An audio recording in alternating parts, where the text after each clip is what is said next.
Hello my dear friend, welcome to our 90 Day Spoken English course. In today's video, we are going to learn about the perfect tense. Don't worry about that word, the perfect tense, because the name of tense is not important for speaking. Important is the sense, not tense. What is the sense of perfect tense? देखिए, जब भी आपको बताना है कौन क्या कर चुका है, means finished action in past connection with present. इसका मतलब क्या हुआ? ऐसा काम जो काम हमने पास्ट में किए थे और उसका जो कनेक्शन है, उसका जो संबंध है प्रेजेंट से है। अब देखिए हमारे पास 3 टाइम्स है, प्रेजेंट, पास्ट एंड फ्यूचर। अब हमें कंप्लीट एक्शन बताना है तो हम क्या करेंगे? सबके साथ यूज करेंगे वर्ब का थर्ड फॉर्म। बट सर सब में थर्ड फॉर्म है तो हमें कैसे पता चलेगा कि ये प्रेजेंट की बात है, कि पास्ट की बात है, कि फ्यूचर की बात? देखिए, इसके लिए हमें चाहिए हेल्पिंग वर्ब। अब हेल्पिंग वर्ब मीन्स जो हेल्प करे, सहायता करने वाला। क्या सहायता करे? टाइम बताने के लिए कि प्रेजेंट है, कि पास्ट है, कि फ्यूचर है। तो मैं बात करता हूँ प्रेजेंट में हम यूज करते हैं हैज या हैव, एंड पास्ट में had, and future will have। ये हमारा हेल्पिंग वर्ब या टाइम वर्ड बोल सकते हैं। अब जब हम जिसके बारे में बात करते हैं, या तो हम कभी बात करते हैं ही के बारे में, कभी सी के बारे में, कभी इट के बारे में, कभी नेम के बारे में, और हम कभी कभी बात करते हैं आई के बारे में, वी, यू, दे। तो हम किसके साथ क्या यूज कर सर? देखिए, यदि ही सी इट नेम की बात करें तो इनके साथ हम यूज करते हैं एस, और आई, वी, यू, दे के साथ हम यूज करेंगे हैव। और पास्ट एंड फ्यूचर में सबके साथ हैड, सबके साथ विल हैव हम यूज कर सकते हैं। यहाँ तक तो हम जान चुके हैं कि कैसे और कब यूज करें वर्ब का थर्ड फॉर्म। अब इसको हम स्पोकन में यूज करना सीखते हैं। देखिए, स्पोकन मीन्स कन्वर्सेशन, मीन्स वार्तालाप, एक दूसरे से बात करना। हम किसी से बात करते हैं तो या तो हम इंफॉर्मेशन देते हैं या फिर क्वेश्चन पूछते हैं। चाहे इंफॉर्मेशन दें चाहे क्वेश्चन पूछे, हम दो तरह के सेंटेंस बनाते हैं। जैसे कि अगर मैं इंफॉर्मेशन देता हूँ तो positive information and negative information.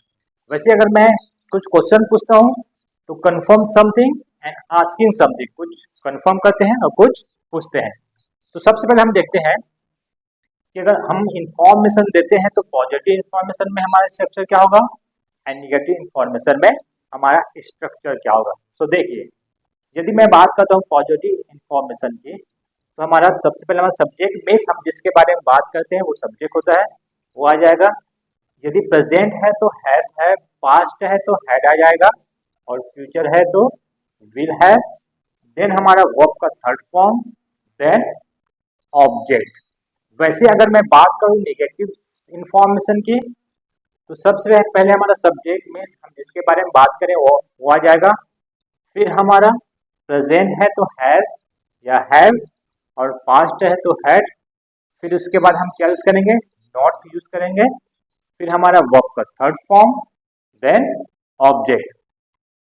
अब यहाँ देखिए, मैंने फ्यूचर का अलग सेंटेंस बनाया क्योंकि हमारे पास फ्यूचर में दो हेल्पिंग वर्ब है, विल एंड हैव। देखिए, फ्यूचर में क्या होगा? सब्जेक्ट मीन्स हम जिसके बारे में बात करें वो, फिर विल, फिर नॉट, फिर हैव, फिर वर्ब का थर्ड फॉर्म एंड ऑब्जेक्ट। तो ये था हमारा इंफॉर्मेशन, पॉजिटिव एंड नेगेटिव। हम स्ट्रक्चर तो सीख चुके हैं पॉजिटिव एंड नेगेटिव सेंटेंस का।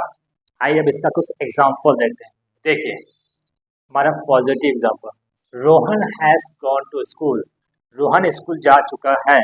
मिस किसी ने पूछा होगा कि रोहन स्कूल गया कि नहीं गया, मतलब उसका काम पास्ट में हुआ बट कनेक्शन अभी प्रेजेंट में है। वैसे I have done the work, वैसे he has given me a book. Means अभी मेरे पास प्रेजेंट में वो बुक है। वैसे she has purchased a car, मतलब अभी प्रेजेंट उसके पास कार है, वो कार खरीद चुकी है। वैसे इसका नेगेटिव सेंटेंस देखते हैं या नेगेटिव इन्फॉर्मेशन में देखते क्या होगा, Rohan has not gone to school, Rohan school नहीं गया है। I have not done the work yet, मैं अभी तक वह वर्क नहीं किया हूँ। He has not given me any book, उसने मुझे कोई बुक नहीं दिया है। She has not purchased any car, वह अभी तक कार नहीं खरीदी है, मतलब प्रेजेंट में भी उसके पास कार नहीं है। तो ये था हमारा पॉजिटिव एंड निगेटिव का एग्जाम्पल। सो अब देखते हैं अगर हम क्वेश्चन पूछते हैं किसी कन्वर्सेशन में तो हमारा स्ट्रक्चर कैसा होगा, क्योंकि जब हम क्वेश्चन पूछते हैं तो हम दो तरीके से पूछते हैं, या तो कुछ कंफर्म करते हैं, कंफर्म समथिंग, या फिर आस्किंग समथिंग। और जब भी हम कुछ कंफर्म करना चाहते हैं तो हम हेल्पिंग वर्ब से स्टार्ट करते हैं हमारा सेंटेंस का, एंड जब हम कुछ पूछते हैं तो हमारा सेंटेंस स्टार्ट होता है WH वर्ड से। सो देखिए, यदि मैं कंफर्म करना चाहूँगा तो प्रेजेंट में हैज और हैव सामने आ जाएगा, देन हमारा हैड आ जाएगा, फिर सब्जेक्ट हम जिसके बारे में बात करें वो, फिर वर्ब का third form, then object. But मैं फ्यूचर की बात करूं तो सबसे पहले हमारा विल आएगा, विल के बाद subject, then have, then verb का थर्ड फॉर्म, देन हमारा ऑब्जेक्ट। वैसे अगर मैं किसी से कुछ पूछता हूँ आस्किंग समथिंग तो हमारा सबसे पहले WH वर्ड, प्रेजेंट है तो हैज, पास्ट है तो हैड, देन हमारा सब्जेक्ट, वर्ब का थर्ड फॉर्म एंड ऑब्जेक्ट। वैसे अगर मैं फ्यूचर की बात करूं तो WH वर्ड के बाद हम विल यूज करेंगे, then subject, then have, then verb का थर्ड फॉर्म, देन ऑब्जेक्ट। तो आइए अब हम इसका कुछ एग्जाम्पल देखते हैं। देखिए मैं बताऊँ, यदि बात करूं कंफर्म समथिंग तो ये हमारे सेंटेंस का स्टार्ट होता है हेल्पिंग वर्ब। अब कंफर्म समथिंग मतलब हम कंफर्म कर रहे हैं कि एक्चुअल में जो काम हुआ है कि नहीं हुआ है। देखिए हमारा example number 1, has Rohan gone to school, क्या रोहन स्कूल जा चुका है। Second example, has he purchased a car, क्या वह कार खरीद चुकी है। Have you done my work, क्या तुम मेरा वर्क कर चुके हो, ऐसा। अब देखिए WH वर्ड से, where has Rohan gone, Rohan कहाँ गया है। Why have you beaten him, आपने उसे क्यों मारा। What all have you eaten it, अभी तक आप क्या क्या खा चुके हो। तो आज के लिए बस इतना ही।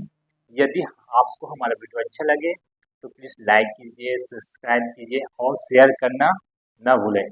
Thank you so much, bye bye.